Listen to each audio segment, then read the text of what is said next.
கொடைக்கானல் கூட போலாம், அங்கேயும் கிளைமேட் சூப்பரா தான் இருக்கும். என்னடா உன் தங்கச்சி காஷ்மீர்ங்கிறா கொடைக்கானல்ங்கிறா ஏதோ டூர் போறா போலக்கு. பா அதெல்லாம் அவன் போக மாட்டாப்பா. போக மாட்டாளா? அது எப்படி சொல்ற? போ, அது கேர்ள்ஸ் ட்ரிப்பா. அது அப்படிதான். கேர்ள்ஸ் ட்ரிப்பா அப்படின்னா? உனக்கு கேர்ள்ஸ் ட்ரிப்பை பத்தி தெரியாதா? ஆஹா. கேர்ள்ஸ் ட்ரிப்னா என்னன்னு இப்ப சொல்றேன், நீங்களும் கேளுங்க. பா கேர்ள்ஸ் ட்ரிப் பார்த்தா மொத்தம் 3 steps. Step number 1 discussion.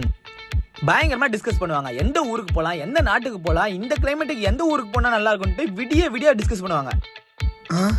Step 2 planning. அந்த ஊர்ல எங்கெங்கெல்லாம் போலாம், என்னென்னலாம் ஷாப்பிங் பண்ணலாம், என்னென்னலாம் சாப்பிடலான்ற அளவுக்கு பெர்ஃபெக்ட்டா பிளான் பண்ணுவாங்க, பிசிலே தட்டாம.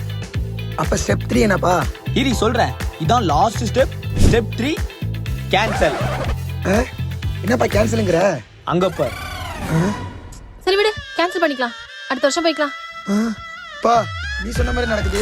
இதான்ப்பா கேர்ள்ஸ் ட்ரிப்ஸ். எல்லாம் பிளான் பண்ணி கடைசியில கேன்சல் பண்ணிடுவாங்க. கரெக்ட் தானே?